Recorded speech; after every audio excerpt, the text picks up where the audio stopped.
An Illustratona, as we call, but an Illustrathon, it means basically a marathon of illustrations for Wikipedia. We have several events in this Wikipedia community.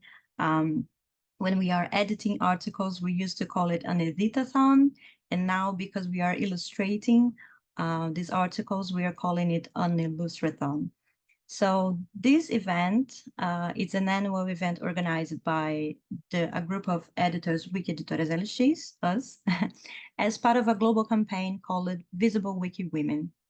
This campaign aims to invite illustrating artists to create portraits with free license on Wiki Commons that can illustrate biographies of cis women, trans people, and non-binary people for Wikipedia and Wikidata. We have here an example, and you're going to see many other examples today of an illustration that was created by J.C. Lidio last year. This is a portrait of Maria Gil. Barbara was just talking about her, such a coincidence. She is a Romani activist, a Portuguese actor, amazing creator, and she's great. And we're very happy that now her article, her biography on Wikipedia is illustrated because of this campaign. So last year, we made this local call here in Portugal. And after that, we also support Bárbara Fonseca, who is here with Illustration Lady Berlins. She had this action with her students in Berlin for the campaign, resulting in a catalog with 25 illustrations on Wiki Commons. And you can see here a little bit of this catalog and some of these illustrations. And this year we're partnered with Illustration Ladies for this open call. So, why illustrate women and non-binary folks for Wikipedia?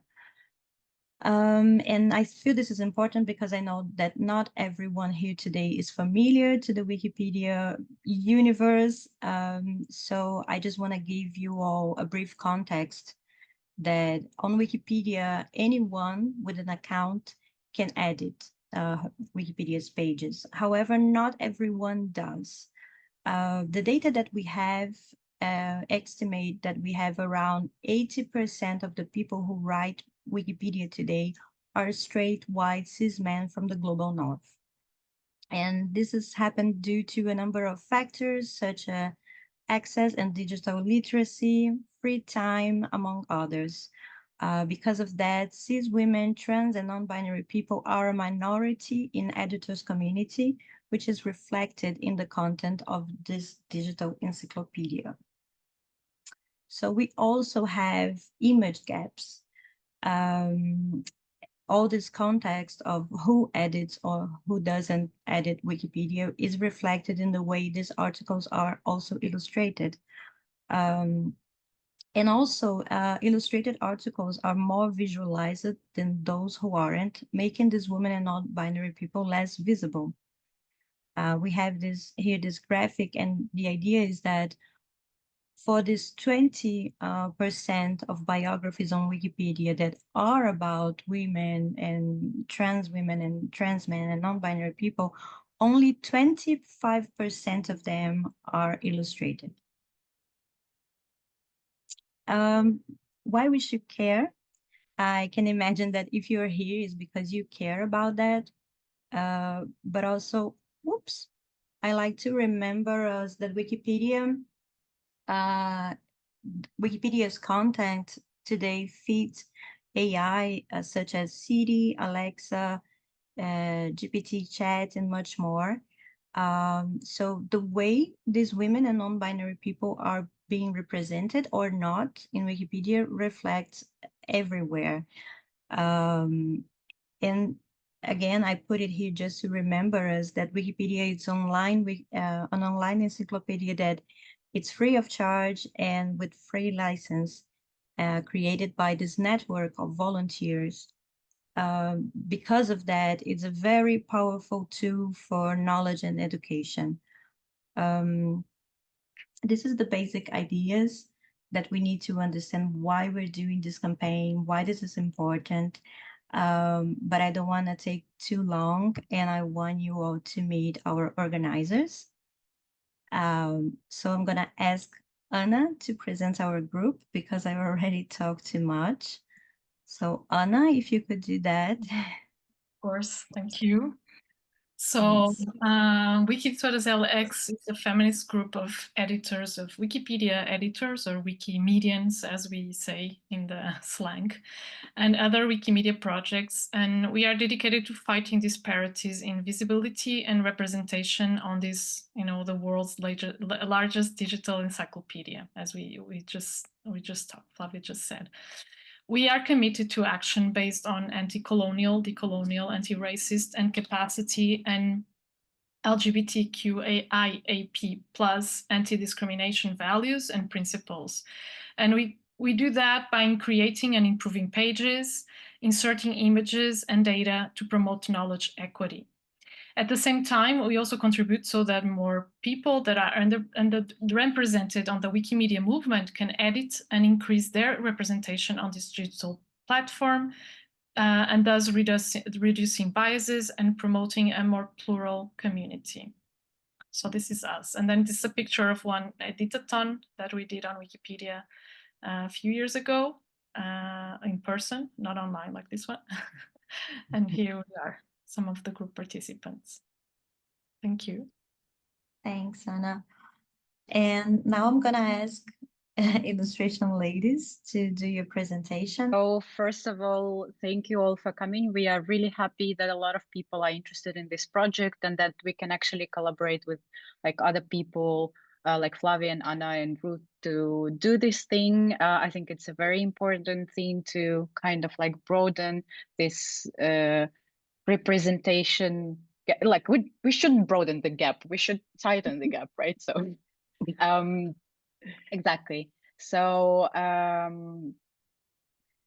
we would like to maybe introduce ourselves a bit before, because maybe not all the people actually know who we are and what we are doing.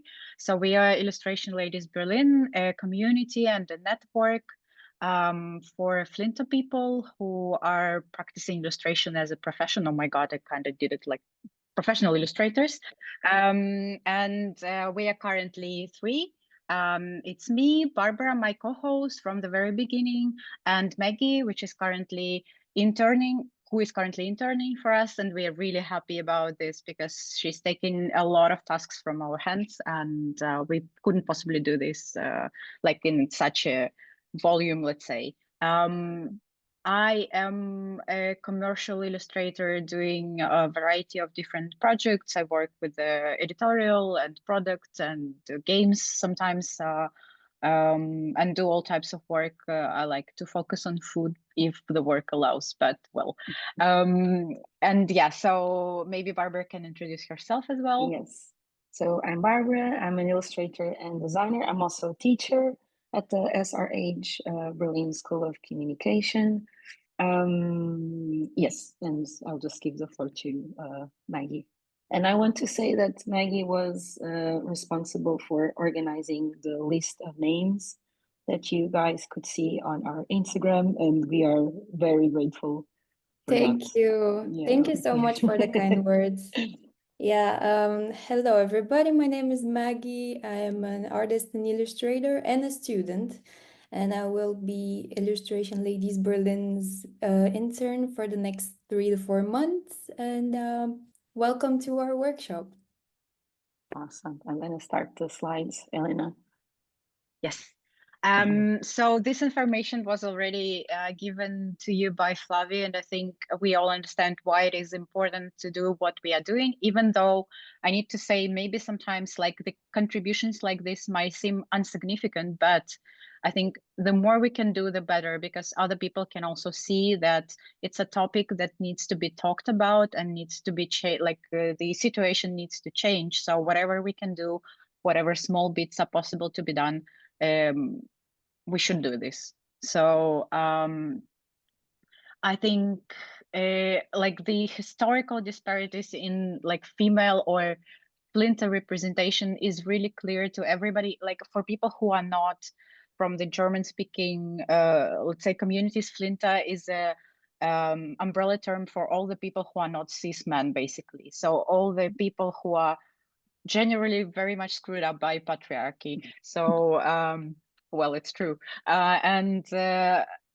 I think it's very important to talk about like flinter representation in art as well. So this is an image which is, I think, pretty famous, and it also speaks about not only how the work in the art sphere is produced, but also how the people as subjects are depicted. We all know that there are biases in depiction of women or non-binary people in arts, and this representation kind of reflects the biases of our society, unfortunately. So I think there are two major categories. First is the depiction, where we see that women are generally objects. You all know what male gaze is, and it's very much applicable to a lot of works of art. And women are generally depicted as objects of desire, like sexualized, object. What is the word? Like they objectified. Thank you. Yes. Objectified. Not a funny subject, but still. And also, I think we can see that there are stereotypes of the roles of women that are depicted, right? They are muses, they are mothers, they are goddesses, and even women in power are often depicted as, you know, quite passive somehow. And of course, there is a lot of problem with the access to art historically, like to the art education, to the formal art education, and to the institution of art as it is. Women were like historically banned somehow from participating in all of these practices. And of course, like the subjects they could depict are also kind of limited, because it always was like, okay, women can do textile work or embroidery or something like connected to domestic work in a way, even in the art world, and do a lot of still life. But for example, portraiture was not part of, let's say, the artistic landscape. And we can see these biases still today. It's still pretty much visible in the content of the, like, let's say, art world. So we found this great quote by Nigerian artist Njideka Crosby, and she said, "You don't exist if you are not represented. I felt I need to claim my own social existence by making the representation happen." And she makes wonderful portraits of Black people, of herself as well. We will not particularly talk about self-portraiture in this workshop because it's not our focus at the moment, but there are a few slides with great self-portraits, which I think are also important to show, because this is how women see themselves. So there is no male gaze in there, because how well you cannot insert it there, right? There are no stereotypes in depicting yourself. And I think it gives you a lot of freedom as an artist to do this, because you know yourself the best, and you also don't want to be, I don't know, somebody else's image, right? So there are a few artists that you probably know. Some of them maybe a bit less known. Of course, we couldn't put everything in there. There are just few options. And I need to say all of them are pretty much modern in a way. But there are, of course, examples of other, like, pioneer women who did self-portraiture in the times when it was not applicable to the art world. I think you can go further, Barbara. Okay. So I think next we have the slide. There's another one. Yeah, sorry. Yeah, so actually this this small collection is a pretty rare thing, because these are portraits of female artists done by other female artists. It's a bit of a tricky thing to find in the archives and in the internet about this, but I think these are also great examples. You also can see how different they are from standard depiction of women. And I think it's what we are trying to do. So this particular slide is closer to the topic of what we are doing at the moment. So I hope you will be inspired by this really small collection. And the next slide is already about some projects Barbara curated and participated in. So maybe she can take the opportunity to talk about them. Yeah, so here I just want to give you a little bit of context to kind of like the build up to the collaboration with Wiki Editores WELx, and a little bit the context of this idea of working towards a more equitable representation on Wikipedia. So in 2020, I started working on this project called Archive. This project was done in partnership with Inês Costa and Patricia Mafra. And this was very much inspired by the work of Katie Essel, who had this super cool podcast, which is still going on, called The Great Women Artists, that then gave way to the really awesome book called The Story of Art Without Men. And she also worked on this podcast called Death of an Artist, where she talks about, I forgot her name, the wife of Jackson Pollock, and Lee Krasner, who was an incredible abstract expressionist and basically invented him. And I was really inspired by this podcast, and I kind of realized that my knowledge of female artists was not as big as I wanted it to be.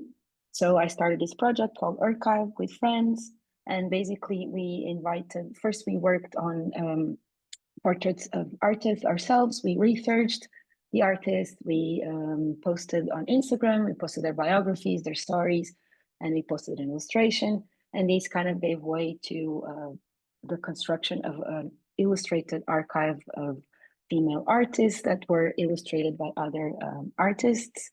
And this was, of course, inspired by Katie Essel and also by Linda Nochlin. And with her text, why have there been no great women artists? I want to share this quote with you, which I think makes a lot of sense. She says, "The fact of the matter is that the entire substructure of the profession was and still is stultifying, oppressive, and discouraging to all those who did not have the good fortune to be born white, preferably middle class, and above all, male." This was a really cool project. It's now kind of in standby, but this project also allowed me to create different collaborations and also come in contact with Wiki Editores WELx. Elena participated on this project by illustrating Tamara de Lempica, which was really cool because this is also where our connection came from. And it's really nice to be here today, hosting this workshop all together. The other project that Flavia already talked about was the Now You See Us project that culminated in this catalog and also an exhibition.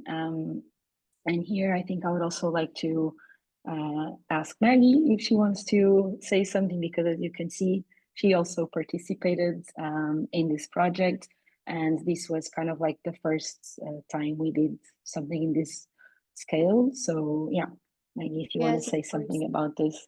Yeah, so the Now You See Us project, we did it in my third semester of my studies when Bárbara was my lecturer at the time. And it was basically the same theme that we're doing right now here with you. We had to find an artist, a flint artist on Wikipedia that had no picture, and we had to illustrate their portrait. And at the end, it was really interesting to just see the diversity of the artists that were illustrated, and also the mediums that were used. It was just wonderful, and Bárbara gave us this amazing opportunity to exhibit our works in an exhibition in a gallery in Berlin called Grau Malerei, which was one of my first exhibitions ever. So I was super stoked when I saw how many people came to see our portraits. It was really fun. I brought my friends, and some of them left with a lot of more knowledge on the topic, which I also gained a lot of knowledge on the issue. And I am super happy that I contributed to it, and I'm able to contribute now as well, and also discover a lot of new artists while in the process of finding people for the drive. So yeah, I am super happy to see how many people are interested in this project, and I can't wait to see all of your works. Awesome. So I guess we will start now with the actual more kind of like workshop part of the workshop time, so to say. So for this part, I'm going to use as an example the portrait I worked on for the previous Illustraton. I still didn't have time to start my project. I know this is very bad, but I already have this one ready. So for this, for the idea of portraying someone, so we are going to follow kind of like a creative process with 3 steps. So first we go through the research phase, then we go to the ideation phase and the execution phase. Both me, Elena, and Maggie are going to talk a little bit about portraits that we've done or works that we've done. So this is going to be a little bit of a 3-hand workshop, and we hope that you guys enjoy it. So first of all, I'm going to share a little bit of the research part. I think research is really important, especially on these topics, because we're dealing with people, their work, their backgrounds, and we need to learn a little bit more about who we are talking about so that we can make an informed decision when we are creating our visuals. So one thing that's also important for the Wikipedia portraits is that we want some kind of similarity with the person. So it's really good once you can find pictures of the person. Sometimes this is not possible. We're limited to maybe 1 or 2 pictures, but having a good kind of research background for your topic is really important. So for the previous project, I worked with Bertina Lopes. Bertina Lopes is an artist who was born in Mozambique. She later became naturalized Italian. She studied in Portugal and then moved back to Mozambique in the 40s and then left again due to the independence conflicts that happened at the time in Mozambique. She was very close with the anti-colonial movement and also with the kind of like exiled people that were in Europe at the time. And she was really interesting artist. She was part of the modernist movement. And this is also important to understand because the research that you do should be not only historical, but also the context of the person, but also a visual research. And this is why we have some keywords like saturated colors, brave compositions, masked figures, and geometric shapes. So I'm going to share with you a little bit the kind of like visual research that I did for the figure of Bertina. I could find a couple of pictures of Bertina. I could find some pictures where she's in a more intimate environment and some others that are a bit more influential and also from different times of her life. This is also something to take in consideration when you're choosing a guide for your images. What time of the life of the artist do you want to represent them?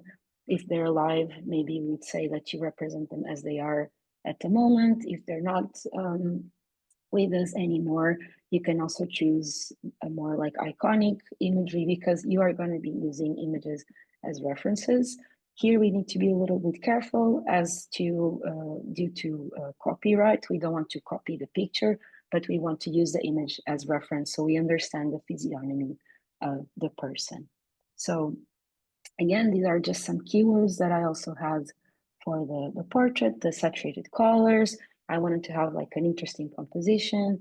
And of course, this was also like in her work, she also had these mask figures and geometric shapes.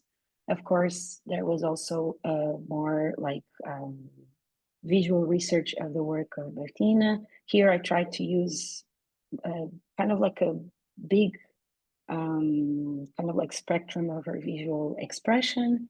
She used a lot of like African folk tales with very like expressive drawings. She was also more in this direction of like abstract expressionism, which I found really interesting, that could be used as a background to her figure. And there were also these more kind of, like abstracted figures and with a lot of materials. I'm a digital artist, so I was not going to use string and hair for my work, but this is also something that if you feel that makes sense for your artist, you can also do. And this is where I also want to show other examples of different portraits I did. These were for archive, and here you can also see a little bit the connection, the visual connection between the artist, their work, and then the representation that they had. Of course, each of us as artists, we have our own style and we shouldn't sacrifice it. But at least when I did the stuff for Archive, I always found it really interesting to kind of try out a little bit with the style of the artist. This is also something that like Maggie will talk in a second as well, because she's going to show us her wonderful portrait, and we will talk also a little bit more about this. This is another example of a portrait that was done for Archive. This is Betty Woodman. She's a ceramic artist. And for this one, I did a little ceramic figurine. And I tried to mimic as well the backgrounds that she used with her work. Of course, again, for Wikipedia, we need to be a bit more, let's say, realistic. This is a bit too stylized for what we want for the Wikipedia project. But I guess this is just a bit of an extreme in the spectrum of really acquiring the artist's style. But I think it's interesting, when we are portraying artists, that we also try to learn a little bit about their style and their way of representing. So something that's also really relevant when you're doing the portraits, again, especially if you're working with artists, is color. Because of course, color is really important. Color is part of the visual message that you're trying to convey, and you should really take into advantage. In case you're working with an artist, trying to incorporate the colors that they use in their work, in your own work. I'm going to show you, so for the Bertina Lopes portrait, I was really kind of like captivated by this abstract composition, and I tried to extract the colors that she was using because I thought they could really work very well in the context of a portrait. Here, I also want to ask Maggie to talk about her wonderful portrait that she already did. Thank you. Thank you. I did a portrait of Carson Ellis, who is a Canadian illustrator and artist. And speaking of color, I kind of went into this project very strategically. Before even starting to sketch out the portrait, I made this mood board that you can see here on the right. And I compiled it of a lot of her work that I personally really liked. And I was looking for common colors and motives so that I can use them for my portrait. And for example, I noticed that she uses a lot of bright colors, like bright warm tones mostly, and then this dark blue that you can see is figurates in a lot of her works, and I just used that for background so that I can create some contrast and make her pop out more, because she has a very light complexion and hair color as well. Also something else, she has a portrait and the mood board that she did, and I noticed that she emphasizes the red in the cheeks of the person. So this is what I did. I just made them more saturated in red. I also noticed that she puts borders on some of her work, so I made borders for my portrait. These stars that you see on the sides are also inspired by some of her art. Also, something important is mediums. So what medium is the artist that you're illustrating using? So for example, Carson Ellis uses watercolor and I think gouache. So I kind of tried replicating that watercolor feeling in my portrait. And yeah, basically just focus not only on making the person look like themselves, but also representing their art through it.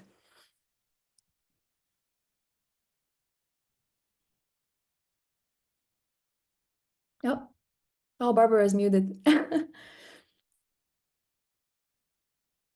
Hello? Okay, sorry, I'm back. I muted myself because of the seagulls and then I couldn't get back.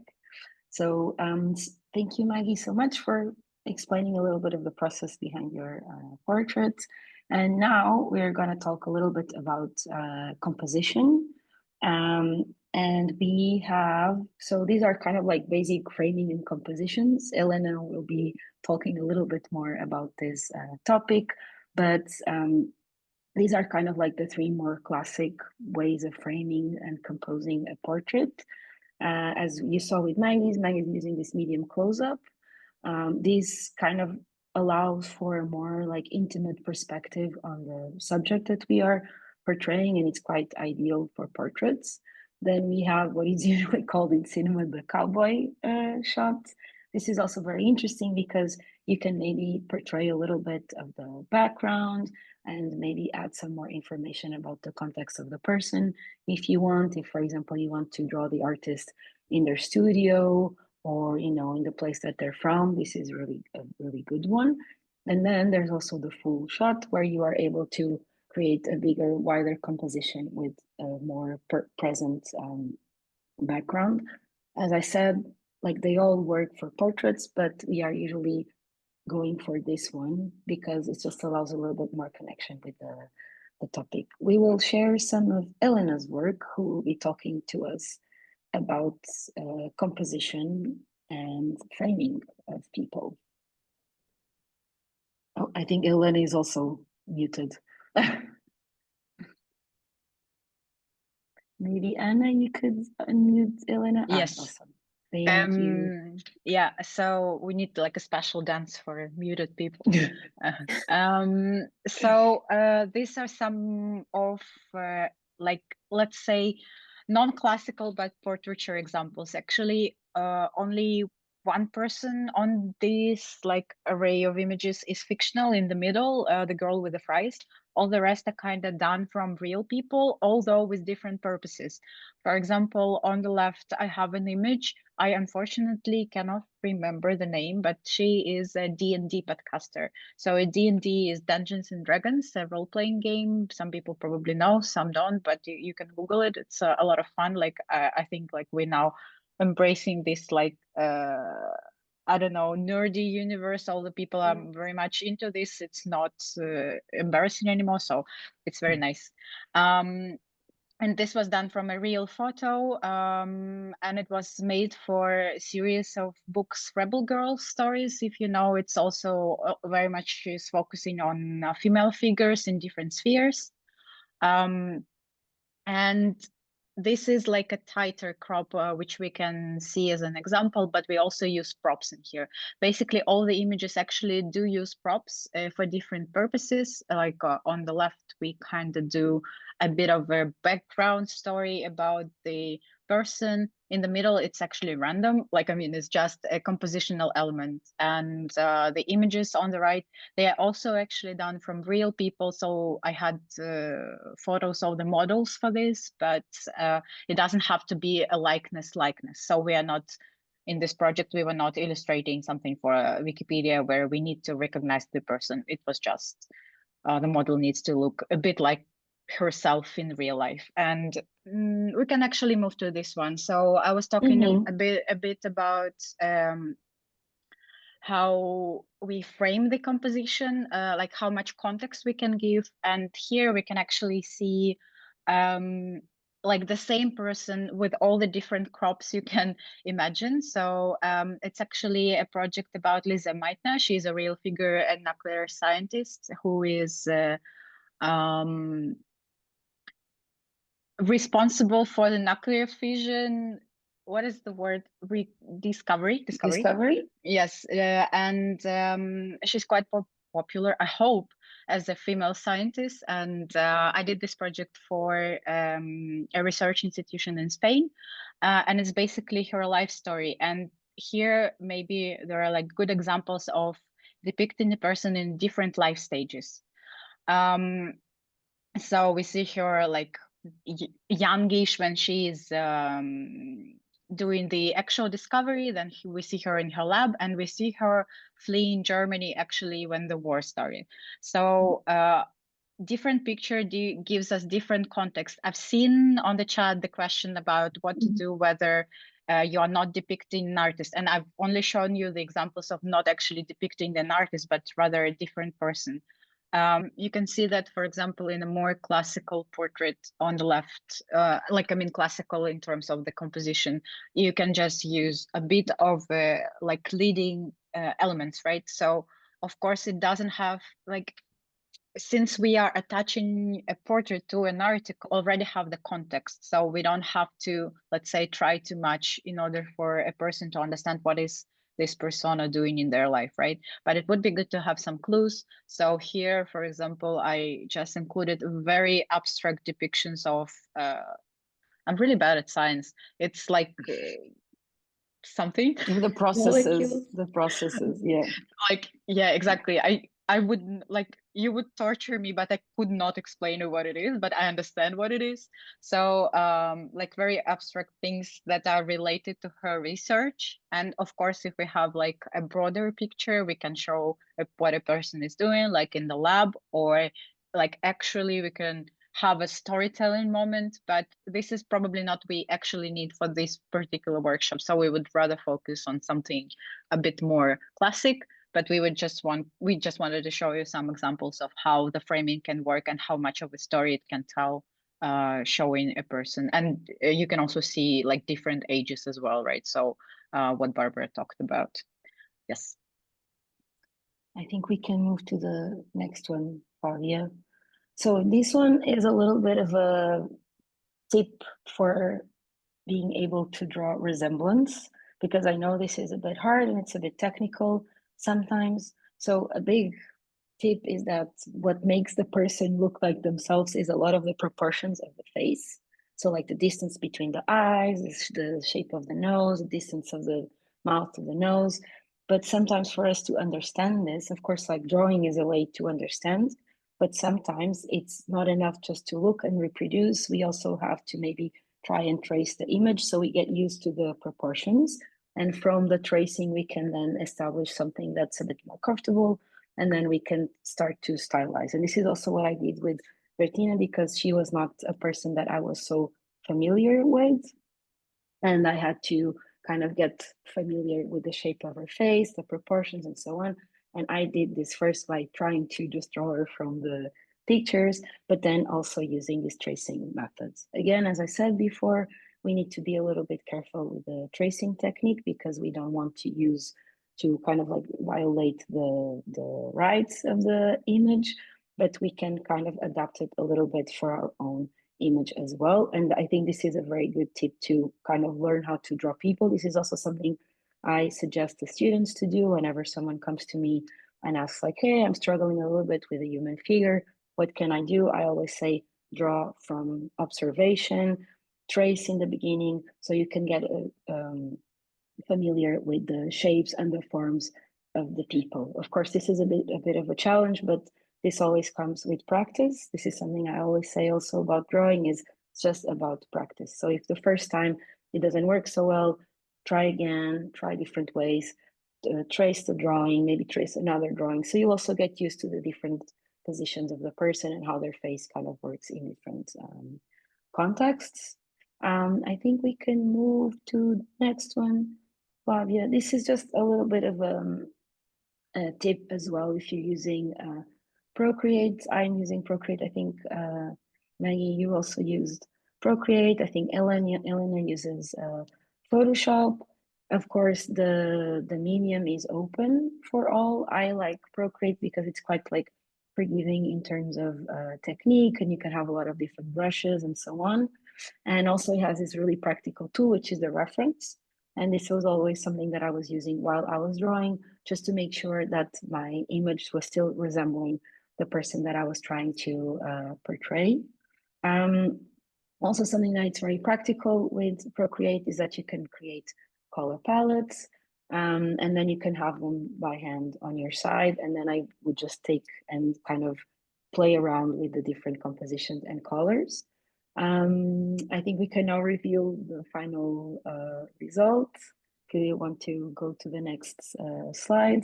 This is the image that was then finally uploaded to Wikipedia. I chose to have like a more light dress for her, and then play around a little bit more with the background, because of course I wanted to kind of like highlight the figure of Bertina. And this is the final drawing. I also used some of the traces that you could see in the previous image. And this is the final result of the project that I did with Wikipedia. This image can be now seen on the Portuguese page of Bertina Lopes, because it was uploaded by the amazing wiki editors. And we hope that, you know, Kut is saying that it's being used in more Wikipedias. This is great, awesome. And yeah, I think this is it from our side. We just want to say thank you for coming. We're very happy to share this with you, and we're very happy that you are all here. And now I think we can open up either the stage for questions, or I don't know if Hut, you want to start already and then kind of guide people through the uploading process. Okay, so I guess so. The first question was a lot of the people in the list are not artists. Any tips for that? I think this is something that Elena already kind of talked about. I mean, I would also suggest that, you know, you do a little bit of research on the photos of the person and see how they were portrayed by other people. You can use elements of their work. You can also portray them in their workspace, for example. You can use a bit more like abstract elements as well. I think maybe it's also interesting to see art of the time, maybe, and you can also use references of artists of the time and kind of create a background that matches the work that they were doing, and that it's also informed by the art styles that were in vogue at the time. I think this could also be a good suggestion. I don't know if my colleagues have another suggestion for this, or what to do if we are not illustrating an artist. Yeah, I think just research. I think Elena was shaking her hands, as in, Oh, please unmute me. I think she's muted, yeah. Okay, sorry, I forget Yeah. that I don't have to mute myself, but I Yeah. mute myself all the time because I'm so scared of embarrassing sounds or whatever. So I actually don't have any tips. So Maggie, please talk. I just wanted to unmute myself so I can participate in answering the Maggie, questions. go ahead. I Sorry. think you both covered all of it. Like research the artist, their background, their field of work, what they discovered or studied or whatever, and kind of reference it in your portraits. I wanted to answer the other question that was about a black and tattoo white artist. Somebody Yes. said they're a tattoo artist for 8 years and they want to start doing illustrations and they want tips. So aside from the common advice that everybody will give you, which is practice, just practice and develop your own style, I think it's really important for me to tell you that you must have fun, because from what I've seen from myself, uh, whenever I work on something and I actually have fun and I enjoy it and I do whatever I want, it turns out the best. So I feel like people sometimes, like we as artists, sometimes forget to have fun with things that we're doing, and we get very perfectionist in our field. So yeah. I think we skipped a question, which was if the portrait can also be in black and white. I would say yes. I think I see Rute as well shaking I her want head. to invite Rute to answer some of these questions because they are very wiki related. So Rute, exactly, can you help us? And I'm just gonna turn on the light so I don't see like I'm in a dungeon. Hi everybody. Yeah, I think like all these Wikipedia focus questions I can answer. About the black and white, yes, there are no color restrictions on Wikipedia or on Wiki Commons. Oh, I'm sorry. So if you feel like it's the style that best suits your illustration, that's great, and you can upload it just the same way as you would upload a colored illustration. So that's totally fine. Are all of our illustrations used in the corresponding Wikipedia articles? I'm gonna say that mostly yes, because the whole point of the Ilustratona is to ensure that these articles that don't really have images yet have an image now. So the idea is to use them. Now that doesn't mean that it's gonna be permanent. Like they might get changed in the future. So imagine if we're talking about an artist that at some point someone takes a picture of her and they upload it on Commons, the image might get replaced on the main article. But yes, the idea is to use these illustrations on the articles. Now, the Wikieditores LX we edit on the Portuguese Wikipedia. And so that's probably where the works will start. But the Wiki movement is a global movement, and we have peers and groups in other countries that we often work with, and we often collaborate translating pages and whatnot. And so that's how, for instance, the Vertina Lopes illustration ends up in more than one Wikipedia. It's actually used in 5 Wikipedias at the minute. I will show you in a bit, and how you can see if your file is being used, etc. So yeah. Can the illustration, let's see if I can answer some. I think we have some like technical illustration. Yeah, some are technical. Yeah. I'm gonna just quickly answer. Yeah, the copyright issues. It cannot be a copy of a photograph. And regarding collages, just be careful how much you use other works. So yeah, I'll leave the technical illustration questions to Bárbara and Elena. I think we have I would like to draw a person from the 19th century. How can I be sure that the very few photos that I find on the internet are really depicting the person I want to draw? I have to be honest, I'm not sure how to answer to this, because I mean, it's kind of hard to make sure that the person from the 19th century looks exactly as they were, also because portraits that were drawn at the time sometimes were also kind of not depicting the person really as they are. I think the idea is to kind of look for resemblance as much as we can, but then of course we understand that there are limitations, especially if we are trying to represent someone from a time where maybe photos were not available, or were not as available, or were not as available to some people. But yeah, I think we try to make the image as similar as possible, but we also understand the limitations. So yeah, I don't think there should be a problem. I mean, we're also doing like a upload portrait clinic soon. We will announce that. So you also have the opportunity maybe to chat with us a little bit later and clarify those questions before the final deadline closes. So yeah, let's see what else. The collage we also talked about. We have a question of, can you show more people on the portrait as silhouettes? I mean, I would say that this is possible. I will just try to be careful with readability, because of course, if you had more people, then it might be difficult to see if who's the main person. But as long as you keep the main person, and I think this should be also fine.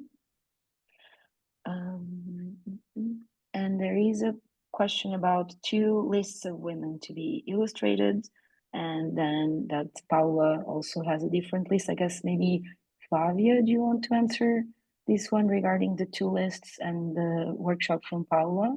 Yeah, I already answered at the chat, but I think it's nice to clarify. So we're doing these 2 actions in parallel.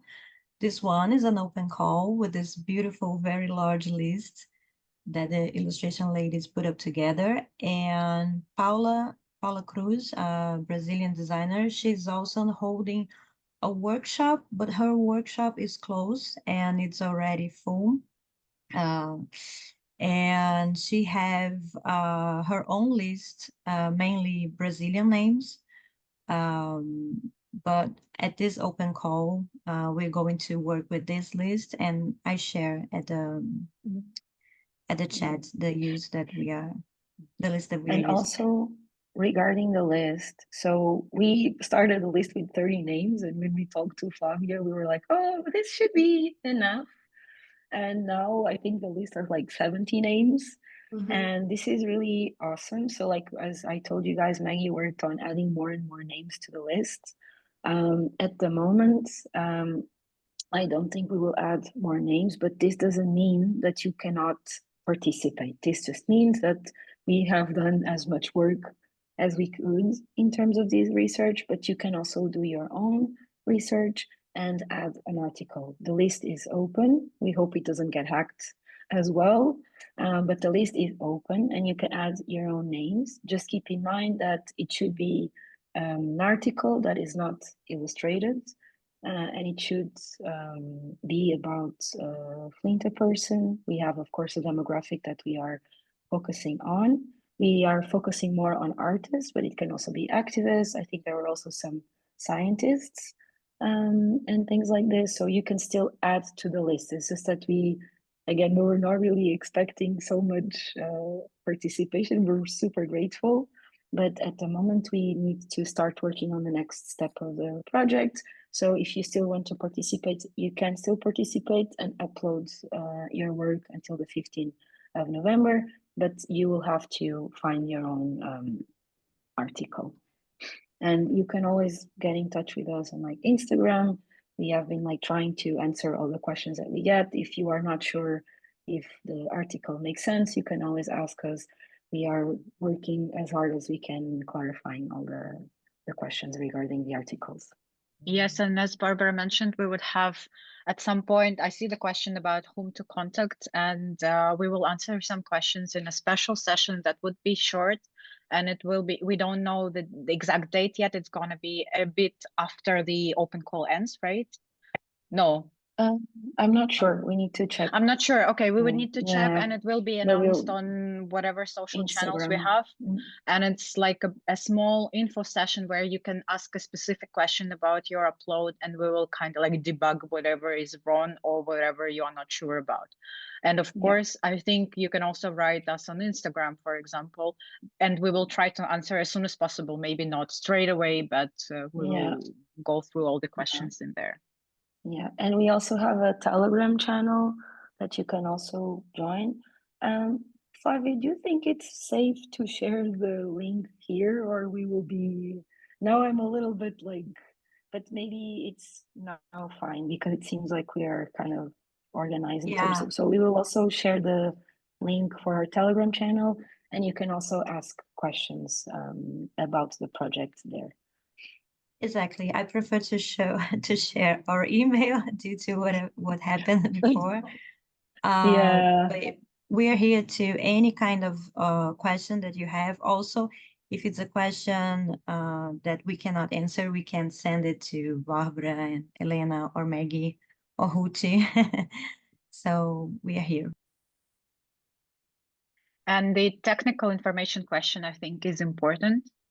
So what are the dimensions, resolution, file format, etc.? So I cannot say anything about the upload part. Maybe it will be talked about later, but we are asking at least do an A4. So for our purpose, if somebody of you haven't seen this yet, like from all the participants, we would pick a person to participate in our postcard project, and we would like to make sure that like whatever you are producing would be good both for people from Wiki and also for us to print. So maybe after the Wiki part of the workshop, if you still have question about the dimensions and resolution and stuff, you ask. But for now, I'd say at least A4 for our purposes, and then we will know further, because I also don't know. I would also like to know, actually. And then something about part of my style is to draw eyes in a stylized way, with one always closed and the other open. In this case, since we need to be as faithful as possible to the person being drawn, I'm unsure if this stylization would be acceptable. I mean, I think this is something we would have to see a bit in context. I would maybe challenge you to maybe try and do the eyes open, or maybe do 2 versions, and maybe we can also discuss this once you have it done, because of course with some of these things it's a bit difficult to answer without really seeing what the what you are making. But I would maybe say that it would be easier to do it without the stylization. But yeah, if you feel it goes super against your artistic values, you can still upload it that way. And then of course, I think it's just doesn't matter if editors will use it or not, because of course editors are also, I guess, curating the choices they're doing, and they will probably be choosing images that represent the artist or the person a bit more faithfully. But there's nothing wrong with having it stylized. I think then it's just a bit the curation.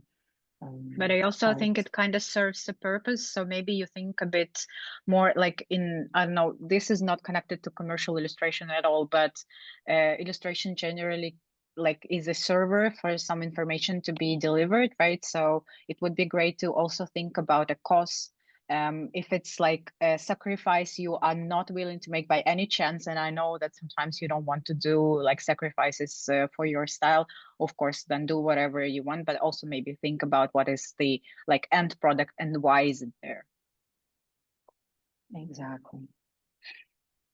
So I feel our questions are getting more and more technical.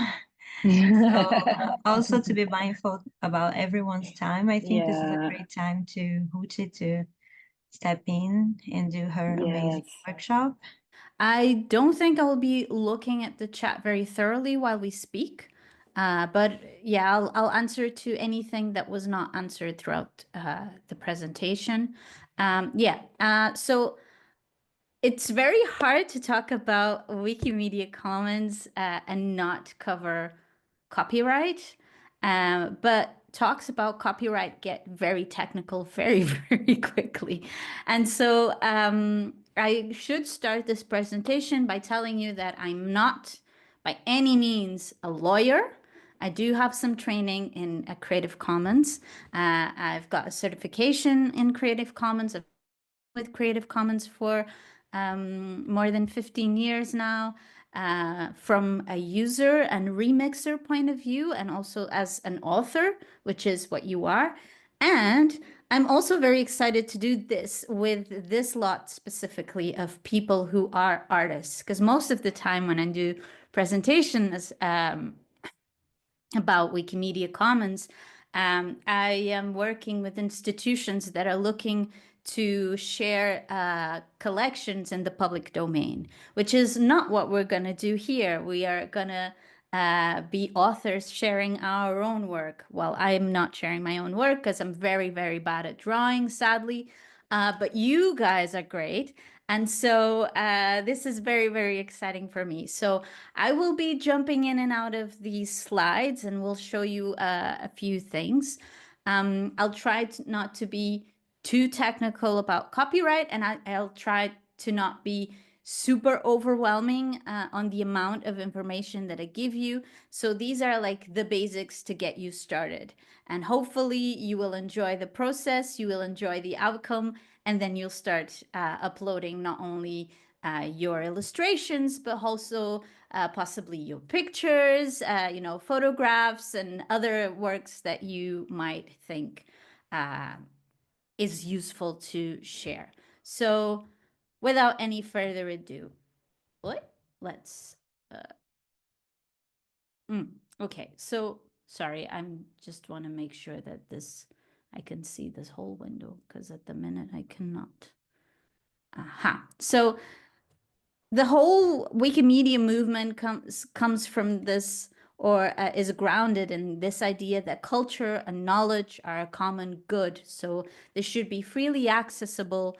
Flavia already explained some of the caveats and some of the challenges that we've been facing since the beginning of the movement, which is there's a very specific demographic that edits more and gets more visibility on Wikimedia.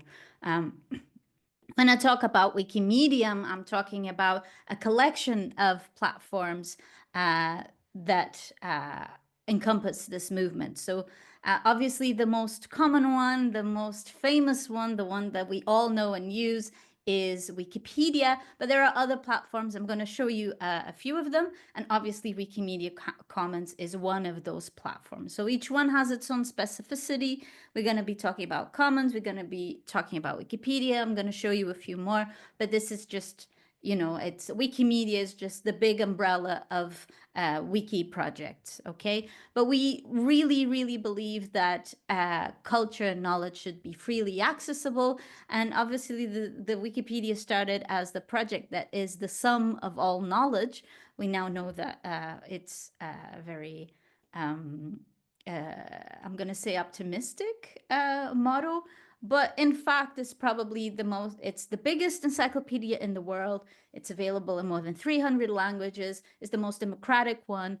And we talked about representation on the Wikipedia articles, but I would also challenge you to talk about the representation or our role as participants, as active creators of this knowledge and of culture, which is what you will be doing when you draw the portraits of these artists or of these women and upload them onto Wikipedia.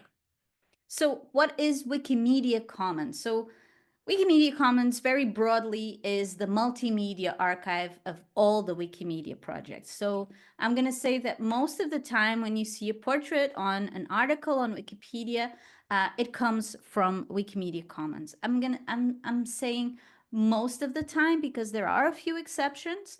But so here is an example. Virginia Quaresma, she was the first woman to take up professional journalism in Portugal. And she was a lesbian, she was mixed race, and she was her work was widely forgotten for a long time.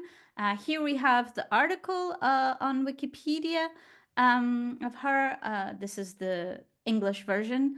Sorry that some of the text on my window is still in Portuguese, but it shouldn't be too problematic. So this is the English article. And if we click on this image, we see that it has a more details button and we go to Commons. So this file is hosted on Wikimedia Commons, and then Wikipedia fetches it, and that's how it shows up on the articles. We are talking about illustrations and how they can be useful to represent these women that have been underrepresented or I'm going to say invisible in a way, and the power of illustration. So here are this is a bit of a spin-off type of thing, but so you can understand that it's not just portraits, it's everything. So here we have the article of Augusta Innes Withers. She was an English illustrator from the 18th and 19th centuries, and she drew a lot of botanical models, so flowers, berries, fruits, and I can show you here. This is her page. She does not have a portrait, but there is one of her some of her works illustrating her own article. And here we see a gallery. Now, these illustrations can be used to illustrate, obviously, articles about the raspberries or these different fruit and flower species, etc. And this was very common back in the days when photography wasn't as widely used or hadn't been invented yet. And so, but you can still do this. And like for certain species, it might actually be easier to draw it than to photograph it or whatever.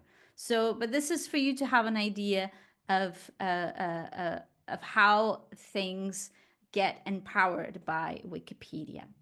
and specifically illustrations, which is your realm. I'm so excited. I don't usually deal with illustrations for these presentations, so I'm very excited.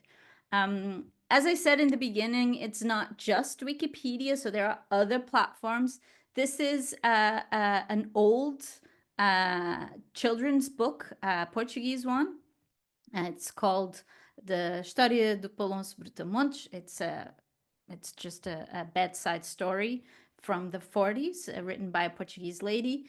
And this book is available on Wikimedia Commons and is actually transcribed on Wikisource, which is a platform for transcribing books. It's a bit like Wikipedia. Each language has its own thing. So you can see here the book is transcribed, and someone actually cut out the illustrations of the book, because it's a kid's book, so it's an illustrated book, and included in the illustrations in the transcription as they are in the book. So you can see there was that one, there's this one. And so I thought this could be a cool example to show you of how different roles illustrations can have within the wiki world. Now, Wikimedia Commons reach is pretty much unbeatable. I just took this screenshot maybe a couple of hours ago. These are the monthly stats of the reach of the page views of Wikimedia Commons. Now, obviously, these are not the views on the platform itself, but it's the views across all platforms, and even fetches or external queries that come that reach the Wikimedia servers. These may not be 100% accurate, as in like there might be stuff missing, but you can see that like the total page views for Wikimedia Commons is more than 762 million page views just in a month. So this is just like the last 30 days. So it's pretty crazy. Nothing is remotely close to Wikimedia Commons and Wikipedia, etc. So if you are part of this, and specifically if your work reaches the Wikipedia pages, it has an impact that is really, really incredible. Now, what can be uploaded to Wikimedia Commons? And someone asked, like, the file types. Wikimedia Commons is pretty robust, I would say.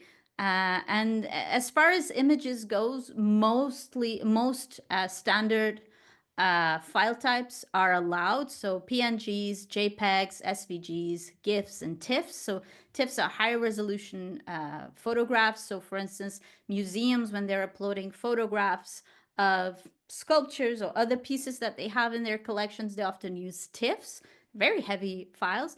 There is no limit to file size. I don't think this will be an issue for anyone here, but yeah, there are no file limits. File size limits, so you can upload a file that is as big as you want. Obviously, after a certain size, there might be some specific technical requirements, but that only applies for stuff like videos and things that are heavier. It doesn't really apply to images. Other open files, like obviously today we're talking about mostly about illustrations, so those are images. But you can upload a plethora of other things to Commons, anything that can enrich. If you think of anything that can enrich a Wikipedia article, say an article about a musical instrument, you can upload a sample of the sound of the instrument, for instance, or you can upload, so not only a picture, you can upload a video of someone playing the instrument. Anything that can help improve the content, the knowledge that is available on Wikipedia is a good starting point of what can be uploaded to Wikimedia Commons. So images, audio, videos, books as well, as I've just shown you. Yeah, I've left it here a link for file types where you can explore a bit more. But there are other file types that are allowed, and there are things that are being discussed. So for instance, 3D models, it's something that has been discussed in the community. It's not currently available. But yeah, there are other things that you can upload, not just images. And now the itty bitty copyright bug bites. So when we talk about can upload to Wikimedia Commons, there are basically two types. There's the stuff that's in the public domain, so things that used to have copyright, for instance, and no longer have copyright, or things that never had copyright. For whatever reason, not everything has most things have copyright. Most creative and original work has copyright. But for instance, something that was released in the 18th century does not have copyright, okay? And just so we're clear, and I said in the beginning that I was not going to dive too much in the copyright rabbit hole, but just so we're clear, when I talk about copyright, is the author's protection over its own creative work, creative and original work. This is important because when I say everything is protected, there is this requirement that something is original enough to be protected.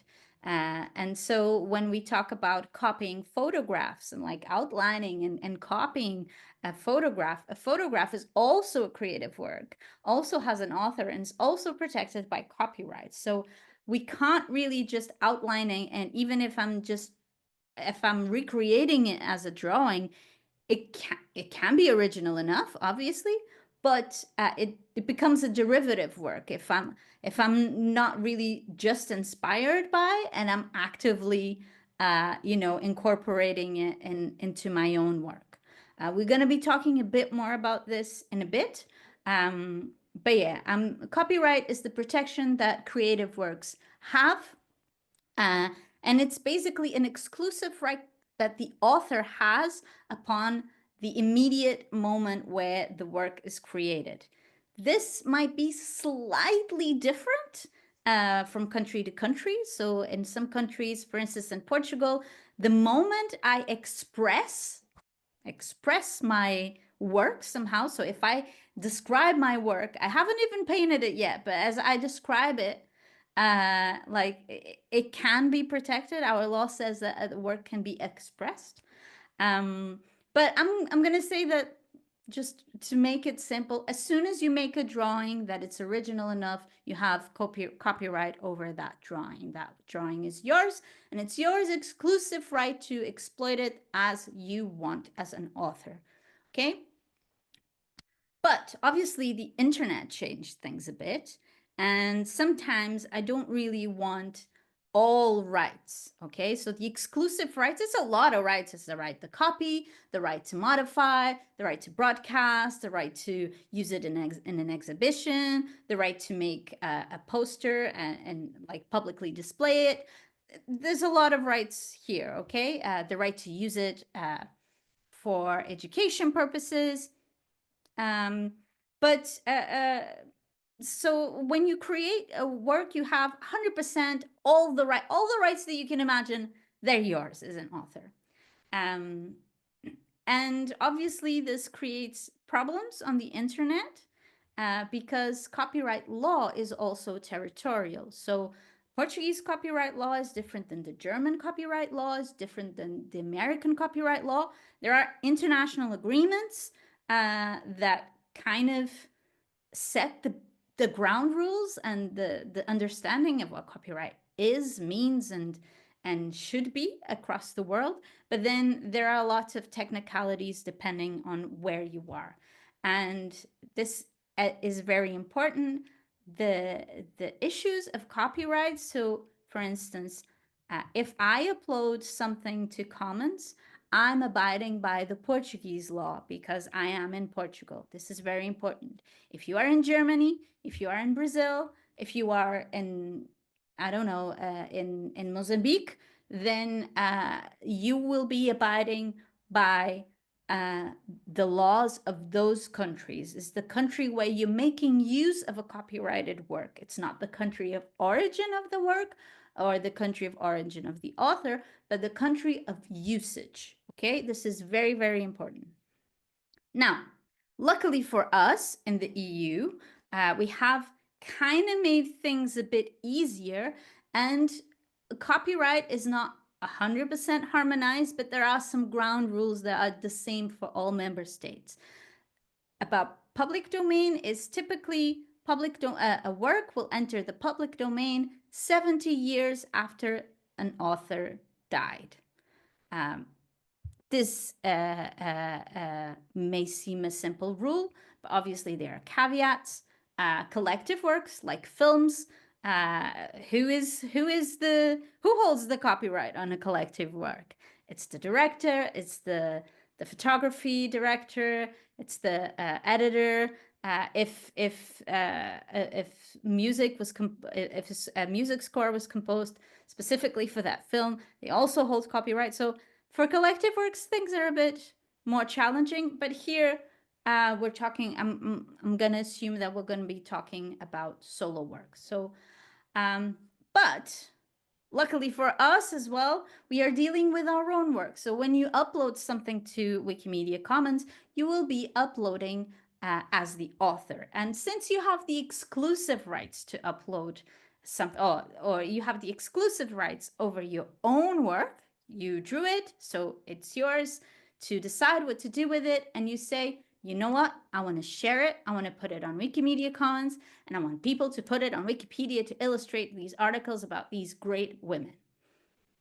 Perfect. So how do we do that in a way that is easy to understand, that is legally compliant with local jurisdictions, transnationally, because obviously, well, even in this call, we're all in different places. Some are in the same continent, some are across the ocean. But how do we make this work? And that's where Creative Commons licenses come in. Now, I have this picture here. It's not really a picture, it's a collage, obviously, of the Buy Share Alike license.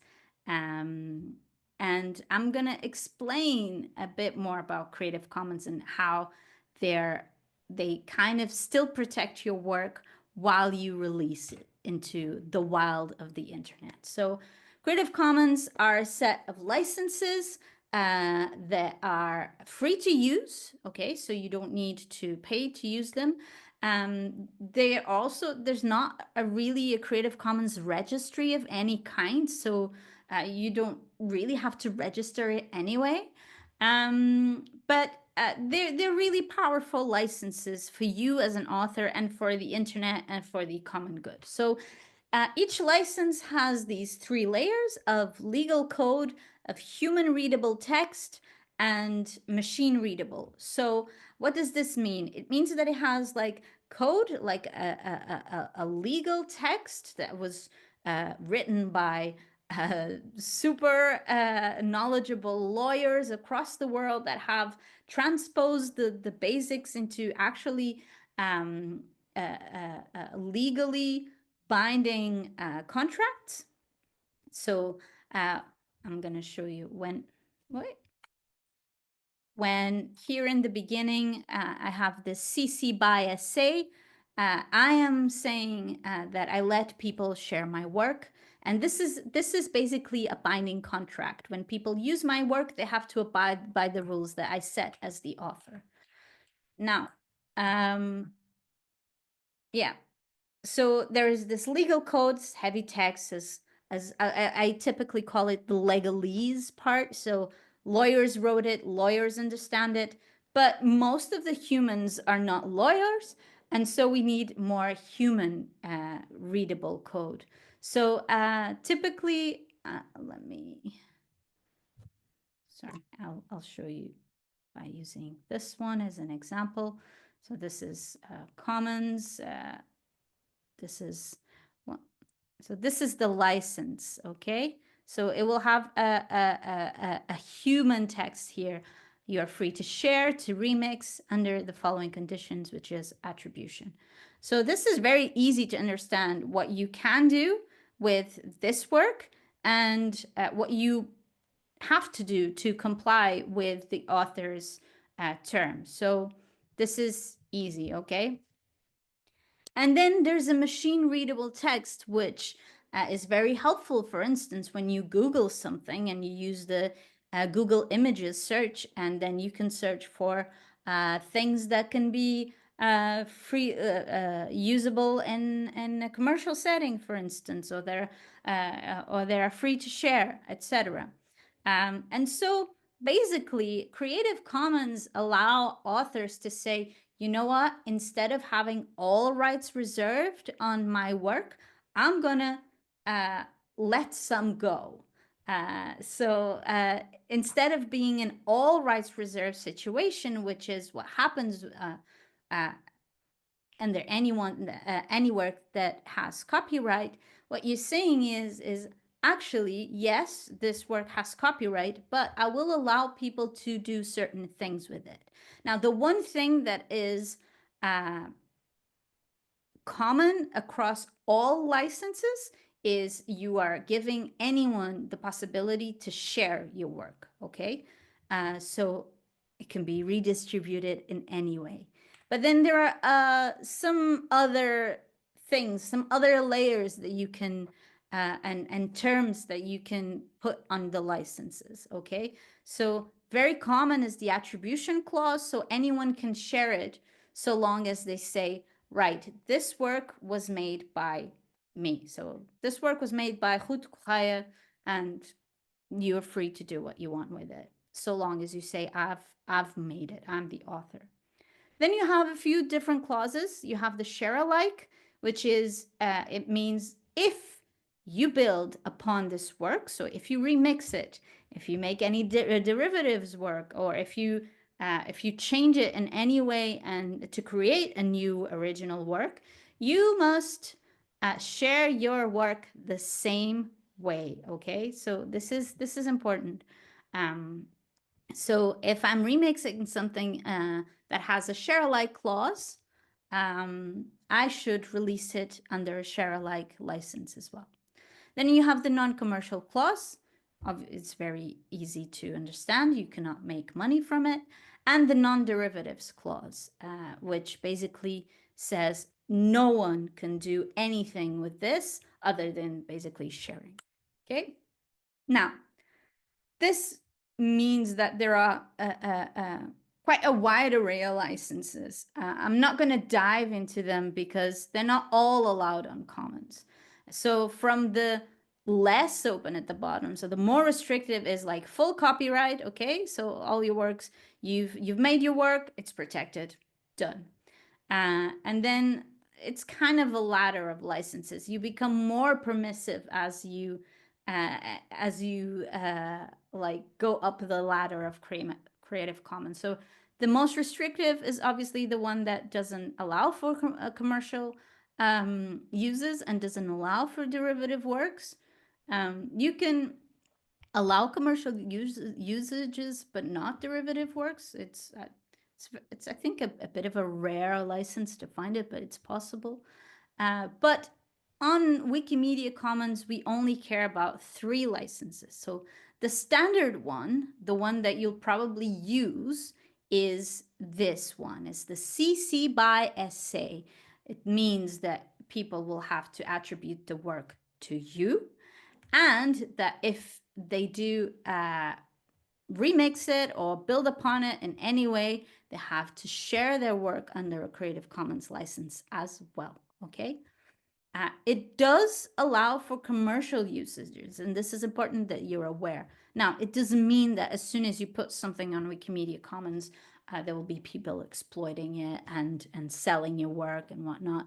But it does mean, for instance, that there might be commercial usages of it. So, for instance, a newspaper can use it to illustrate their articles. Okay, they have to say you did it, but but they can use it. Okay. Obviously, this has opens a whole range of usages, but basically, you are allowing it. Then you have the CC BY, which is a really, really permissive license that basically says you can do anything with it so long as you say the original work is my own work. And then you have the CC0. Now, the CC0 is basically you saying, you know what, I dedicate my work to the public domain. So it's a very extreme license, okay? It is allowed to on Wikimedia Commons, but we will be using the CC by SA, which is the standard one, but this is so you can have an overview. Why is the commercial usage important to keep on wiki projects? Because that's the true definition of open. It has to encompass commercial usages, because the commercial usages, it doesn't mean necessarily that you're commercially exploiting a work. You don't really need to sell a work to be using it in a commercial setting. So I gave the example of a newspaper. So a newspaper is a commercial endeavor. If I use an image in this setting, then I'm using it commercially, even if I'm not selling it. Okay. So this is basically the reason why Wiki Commons requires you to have these licenses, so that to ensure that all the works that are uncommon are de facto open. Now, quick file tour. We already saw the image of Maria Gil, and now we're going to jump into Commons, and this is where things get a bit more exciting. I don't think we're going to have time for everybody to upload stuff. But I want to give you a quick tour of Wikimedia Commons, and then I'll demonstrate how to upload stuff. Okay, so let's open Maria Gil's file on Wikimedia Commons. So this is your page on Wikimedia Commons. You could change the language up here. Okay, so I have my setup in English now. I typically have it in Portuguese, but you can have it in German, or I don't want to say not any language. Obviously, there are languages in the world that don't really have the software translated to, but the most spoken languages in the world do have it. So you can just change here to whatever language you feel more comfortable. So this is the illustration of Maria Gil. It has a summary of the file. Actually, yeah, it has a summary of the file here. It has an English description, the date of upload, which coincides with the date of the creation, its own work by J.C. Lidio. Perfect. So we have basically the basic metadata about this file, okay? Then up here, we have file information and structured data. Now, we talked about how there are more wiki stuff, not just Wikipedia. So these captions will be important because they show up on Wikidata. And structured data, imagine Wikipedia if instead of an encyclopedia, it was a database. So basically, all these different nodes of knowledge about whatever touch each other, okay? And so if you add structured data to your files, they are more easily findable. So one of the things that I'm going to do now is to say what it is, what it depicts. And it depicts Maria Gil. So I'm going to search for it. Maria Gil, researcher. I'm going to say it's an actor. But I'm going to just confirm. So now I'm on Wikidata. I'm just, yeah, there it is. So here we already have this image associated with the Wikidata item of this person, but this doesn't matter. I'm just show you these things. Right. Then we have the super important licensing box. Everything, absolutely everything that you put on Wikimedia Commons will have this licensing box, okay? It can be a Creative Commons. In our case, it will be a Creative Commons box. And here you see the attribution share-alike license that says that anyone that, well, that you are free to share and to remix this work, so long as you attribute it. And if you remix or transform the work, you have to distribute it under the same or a compatible license. And here you have the link to other licenses, but let's all use the same. CC by SA, it's pretty standard. And so, yeah, this is what tells us what we can do with this image, which is great. Now, we have the file history. So if for whatever reason JC Lidio realized that there was a typo in these words in the background, he could fix it. So you could upload a new version of the file. So if for whatever reason you realize that the version that you uploaded isn't the right version of your file, you can always upload a new file. Okay, this is easy, and it's pretty straightforward. And then we have the file usage on other wikis. So here I have a list of other wiki spaces that are using this file. And here you can see this is the Catalan Wikipedia, has Maria Gilles' portrait.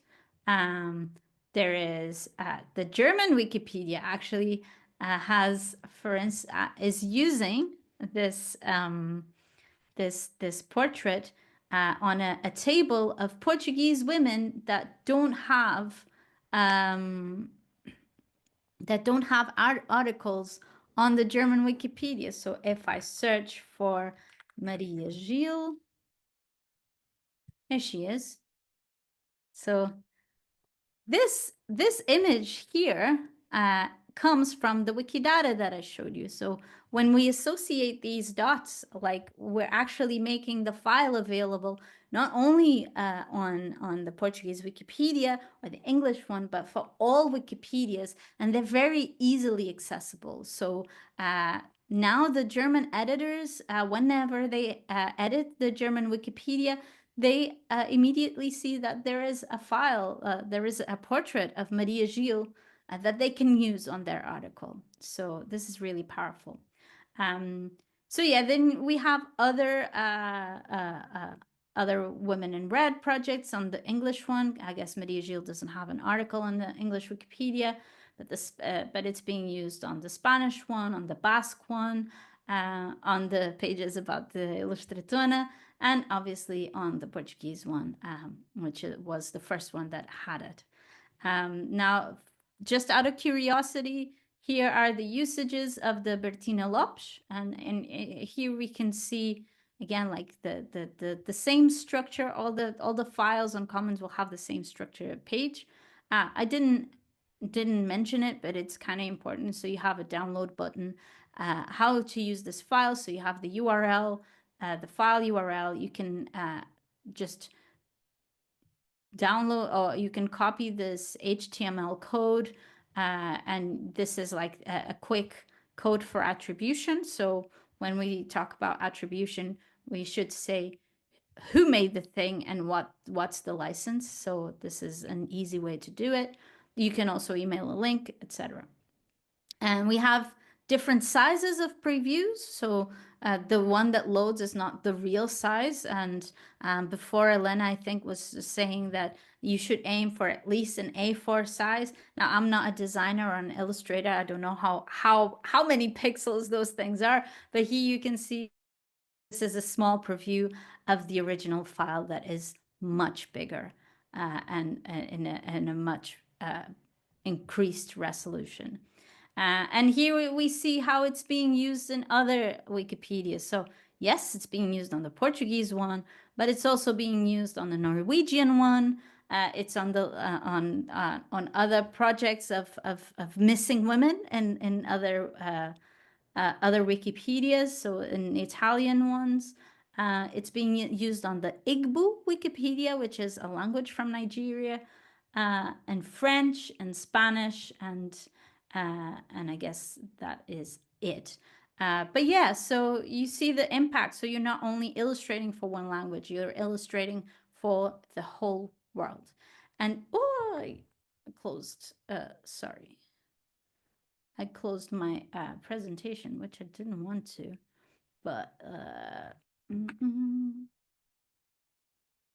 let's see. I am sorry. So to show you how you can upload your works, I'm going to upload this presentation to Commons so you can easily access it on Wikimedia Commons, and then you can download it and you can remix it and you can do whatever you want with it, so long as you say that I've made it, basically. So I already have my file here. I'm gonna come down here, sorry. Oh, okay. So for this Ilustratona, just like the previous one, we have a special page where you can just click the button, upload. We already have an uploaded portrait here, very exciting. So you can just press this upload button. I'm gonna just show you, if you don't go through there and you just go through the main page on Wikimedia Commons. So this is the home. You can just press the button here for upload and it's exactly the same, okay? But this Ilustratona button will have a teeny like magic dust that will help you. But just look at this. Isn't it great? This is an old a 19th century illustration of star charts. It's great. Wikimedia Commons is great. I didn't show you, but there's the search part here where you can search for things, and you can search for categories, etc. I'm very sorry.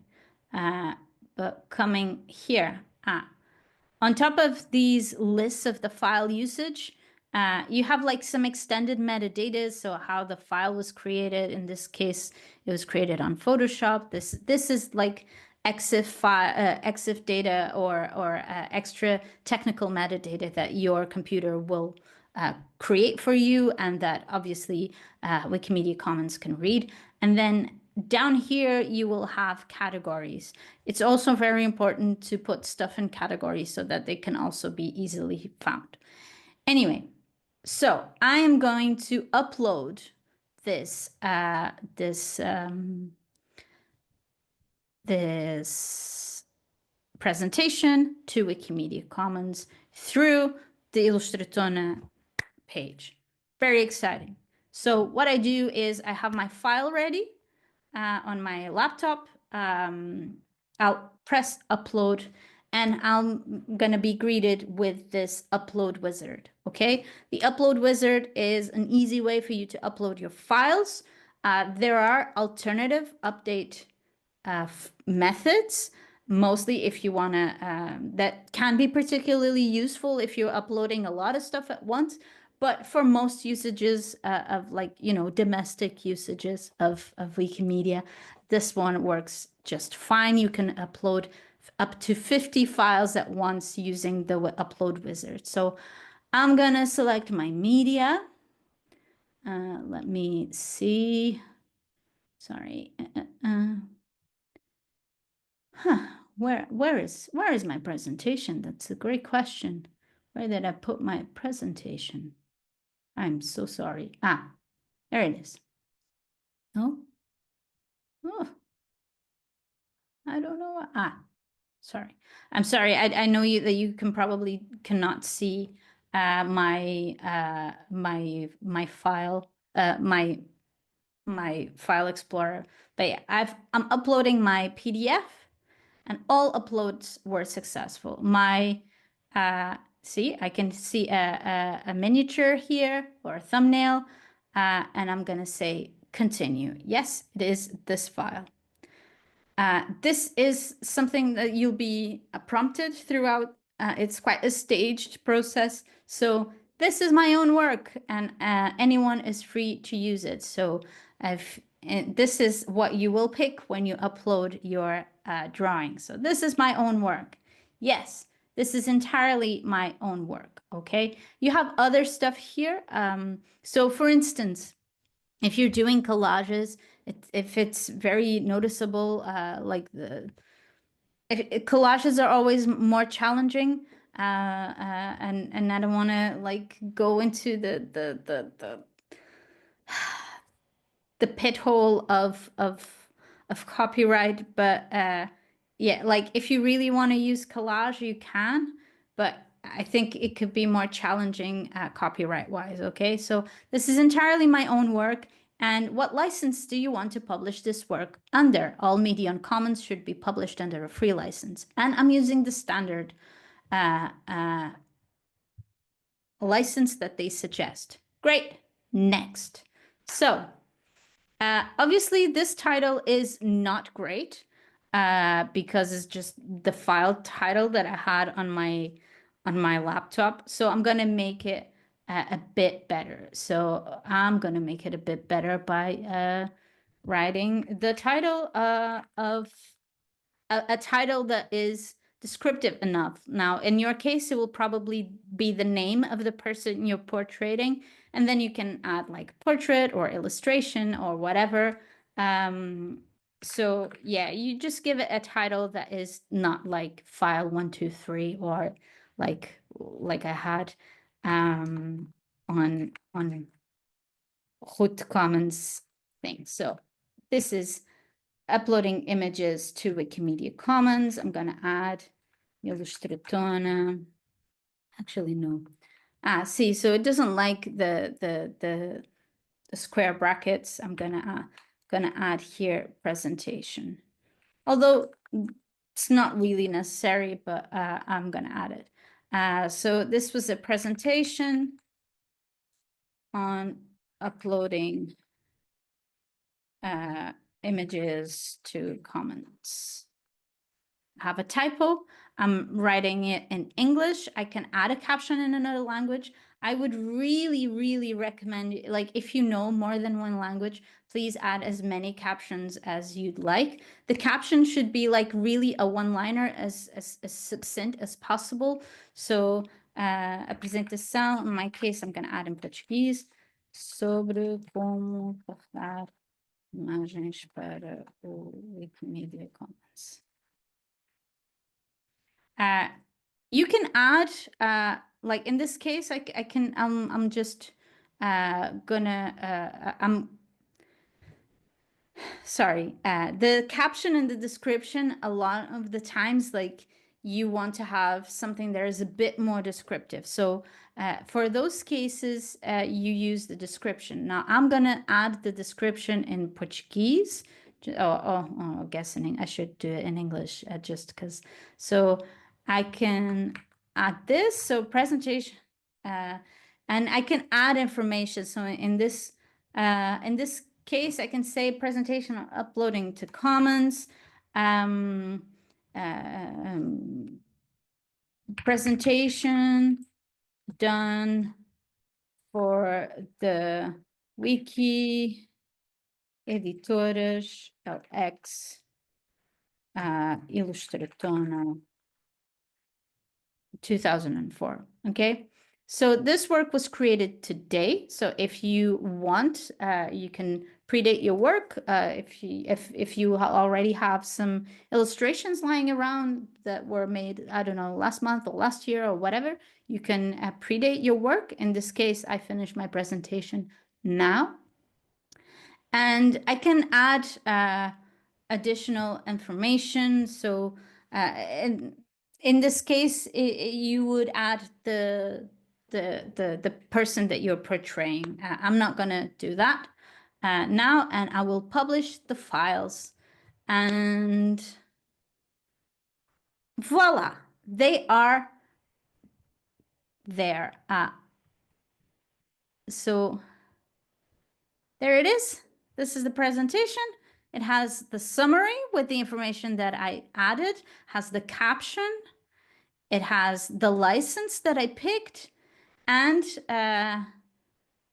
actually it has a bit of extra metadata that I should fix because it comes from Canva. So maybe this is a great way for us to adjust this. So I'm gonna change the title here. And because I used the upload wizard of the Illustratona, so this one here, because I used this, it automatically added the Ilustratona WELx category, which is great because this means we don't really have to worry too much about categories. But it's very important that it has one at least. So I would challenge you to also try to find the category. If you just type like the name of the artist you're portraying or something, it will probably find something. So yeah, now it's here, uploading images to Wikimedia Commons. I'm also, just to show you how you can re-upload something. So this slide is actually from the other presentation because I just used Flavia's template, but it's obviously a bit misplaced here, even though it's great. So I'm going to delete it. I'm going to delete this slide and I'm going to add the link here of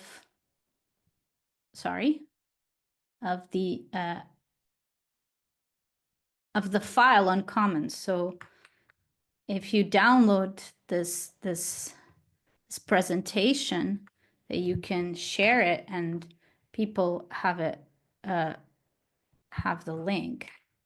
So yeah, so done. So this means that I have a new presentation, so that is up to date. So I want the PDF and I'm going to download it and I'm going to re-upload it. So here it is. I'm going to come down here and say upload a new version of this file.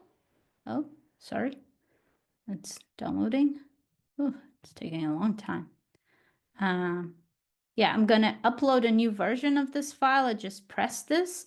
This has a bunch of information, like if you want to change your descriptions and whatnot, there are other ways to do it. This is really just to change the actual file, which is what I want. So I'm going to change the actual file. I'm sorry, so many tabs. So I'm going to come here to the source file, and in this case, I'm going to re-upload.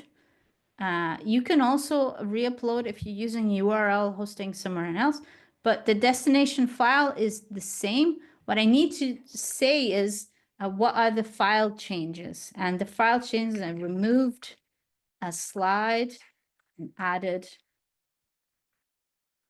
a link. So in your case, it could be, for instance, change the color of the person's hair or adjusted resolution or adjusted, I don't know what, I don't know a lot about illustrations, I'm sorry.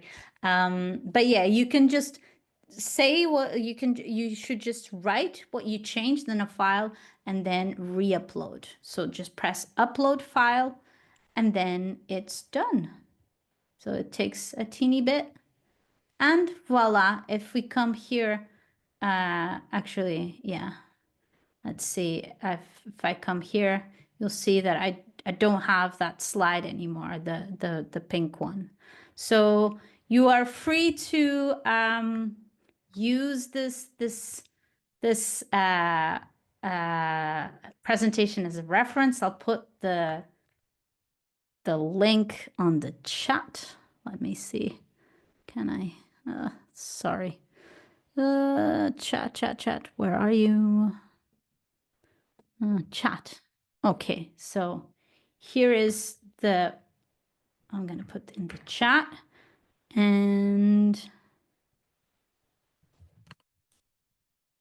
yeah, so here it is. I know I'm a bit over time. If you have any questions, I'm going to maybe stop sharing my screen.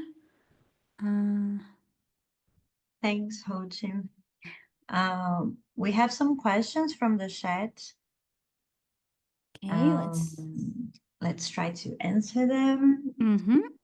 The first one is, can we use filters like glaze and nightshade, which help prevent the illustration from being used as usable source material for AI image generators, which are known for not respecting copyright?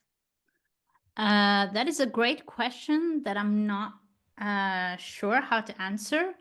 The AI models currently use Wikimedia's Commons library.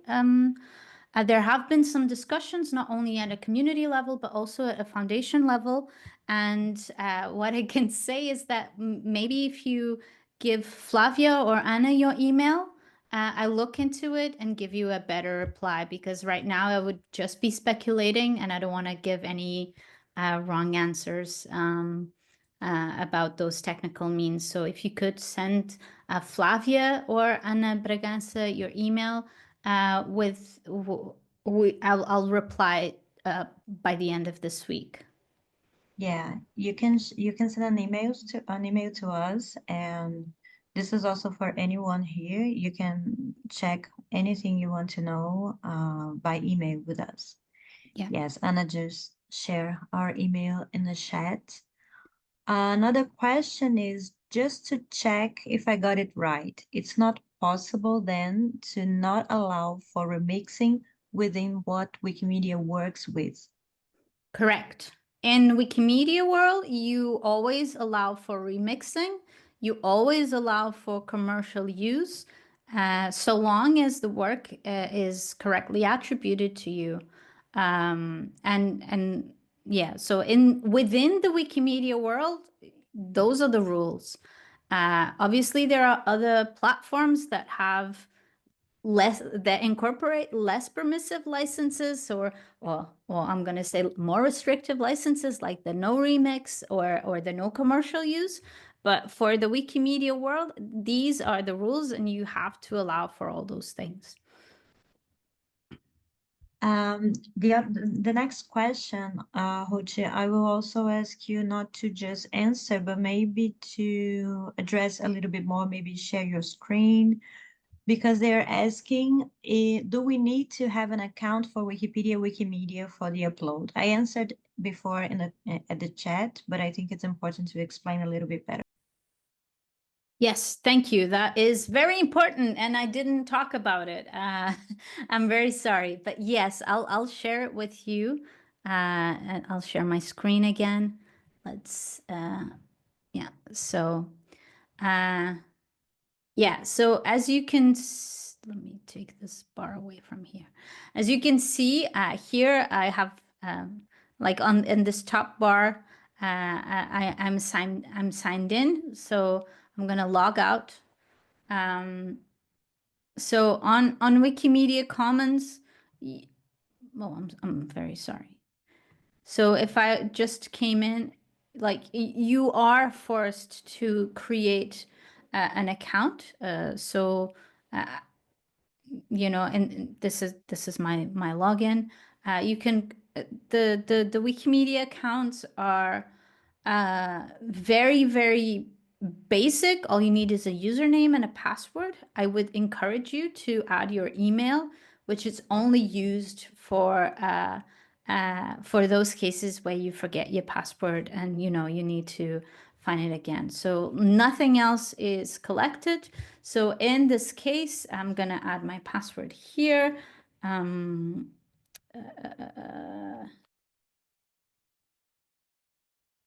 And I'm logged in. I should say keep me logged in. And then it brings me to the upload wizard because obviously, sorry, I think I left someone out of the chat, Flavia. I don't know if someone, Bruna was trying to get in and I accidentally closed it. Okay. Yeah, so you will need one user.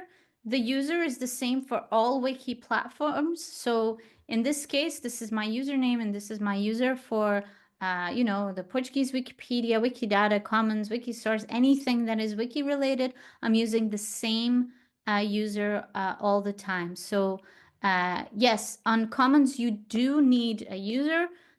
For most Wikipedia editing, depends on the language. The Portuguese language Wikipedia requires an account, but not all Wikipedias do. This is mostly to prevent vandalism and malicious edits, because that way it's easier to basically track something to someone. Or some material to some users. So yeah, this is it. I'm gonna stop sharing now. Thank you, Rute. The next question is where we'll be able to access this presentation recording later. We have this page, this event page that was already shared in our chat, but I can share it again. The idea is for us to put all the useful information, resources, everything we need to know in one single link. So I'm put it here in the chat again. And the other question was, what should we add as caption other than the name of the person? And so I tried to answer it, Rute, just saying the idea is to be very descriptive, because we're thinking about the search to help those who are searching the image. Also encourage them to use the alt text. So what else can we? I would say actually for the caption specifically, don't overdo it, because the caption will show up in automated queries. And if it's too long, you miss up the information. So my advice would be for the caption, just say portrait of, I don't know, this lady. Portrait of this lady. And then in the description, you can write more thoroughly. And in the description, you can add pretty much any information that you want. You can add what materials you used. For instance, you can, I don't know, if you do an oil painting, you can add that information. I'm going to share my screen once again, because there is something that can help you become more searchable or more findable, let's say. So I'm gonna go back to Wikimedia Commons. I'm gonna go to Maria Gil. So if you go here on the structured data, you can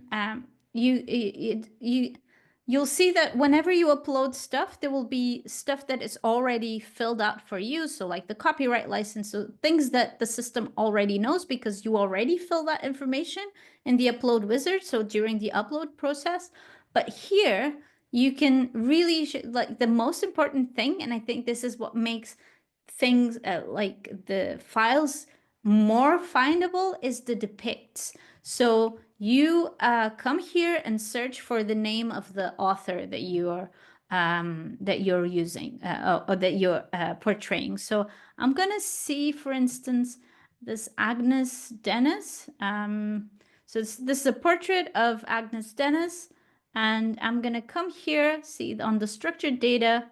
Okay, so this is the file. File information already has a caption in German and in English. Great.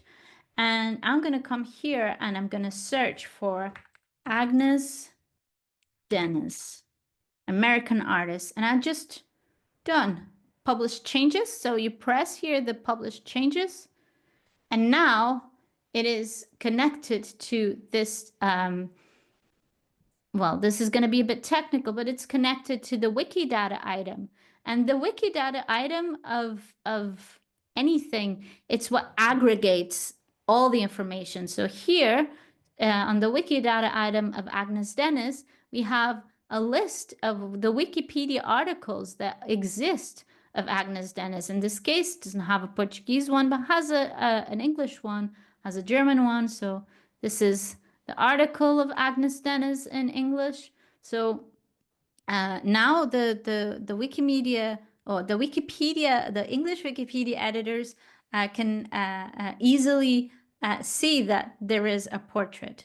Now, there are other things that we can do, and I guess this is for more advanced users, and the wiki editors will definitely be doing this work. It's something that I really like doing, which is adding the portrait on to the Wikidata item so that it populates other things. But I'm not even going to show you how to do it because I think it can be very overwhelming. But yeah, if you do this here on the structured data on Wikimedia Commons and depicts, and you write the artist or the person that you're depicting, it's a huge help. And this is a collaborative work. So when we look at these images and these portraits that you'll be doing, so you'll be doing the portraits, and then, for instance, wiki editors will be helping to complete and improve the metadata, and do the wiki work around these images so that they're more findable and that they go to the articles that they should. Because yeah, for instance, in this case, Agnes Dennis doesn't have a Portuguese article, so I can either create an article myself and then add it, or I can just help other editors find it for other Wikipedias. Now, I typically don't meddle with other language Wikipedias, and it kind of depends on how bold or how comfortable you are. Some people edit on more than one Wikipedia. I don't. But yeah, like we will be doing this kind of ANSI work of improving the metadata and making sure that they're easily findable.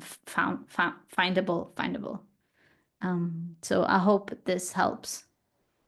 So another question, I love this question, is are we only updating our illustrations, or can we also add it to the Wikipedia article ourselves? Ooh, I think like if you're feeling bold enough, and if you're comfortable, if you already edit Wikipedia, or even if you don't, if you want to add it yourself, I think that's great. I could show you how to add it to the Portuguese Wikipedia, but basically it's a very simple process. I don't know if I should because I don't want to be like too overwhelming. But yes, by all means, if you feel comfortable, if you or if you want help doing it, but you want to do it yourself, let us know. Write us an email. We'll help you with that. And yes, like yeah, that's great. The more the merrier. If you want to add pictures, yes. Also, I think it's nice to say there are two possibilities of doing that. You can add it directly to the Wikipedia article page, or you can add your image to Wikidata. Rute was showing us Wikidata, and if you add it on Wikidata, of course, if there was not an image there already, that's a possibility to illustrate at the same time a lot of articles in different languages, right, Rute? Yes, yes.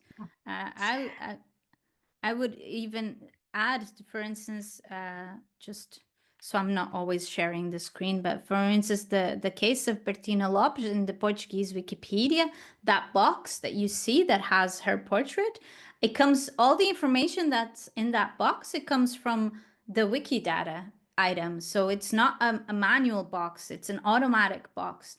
And so that image is on the article because the image is on Wikidata. So and that also means if someone changes the image on Wikidata, then it gets replaced. So if someone had uploaded a photograph of Bertina Lopes and updated the Wikidata item, then it would populate the box automatically.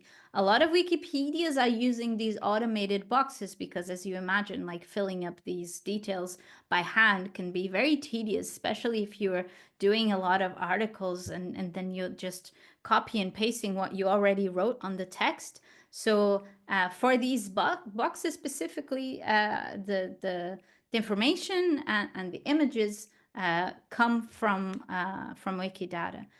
Some boxes are still manual, and depending on the cases of what you're doing, in the cases you can add manual boxes, but yeah, we encourage Wikidata boxes. Thanks, Rute. The last question, I think it's more for Bárbara, Maggie, and Elena. They're asking if they can illustrate more than one woman. We would say, of course, because I mean, as we were talking, it's the more the merrier. Just keep in mind like the criteria that we talked about, and also, again, we will not update the list, so you will have to find an article yourself, which we are also super grateful for, because again, this is like a bit collaborative work. So maybe you know of an amazing person that we couldn't find. So feel free to add articles to the list that we have and illustrate more people if you would like to, because this is also an open-end project in a way. We're doing it, of course, within the context of Ilustratona, but this is also something that we want to do for a long time. And as you see, the numbers are pretty bad, so the more we contribute, the better, for sure. So feel free to do that. And again, if you have some questions, if you are not sure if the article matches what we are doing or not, again, just text us, send us an Instagram message. You can also email the Wikipedia team,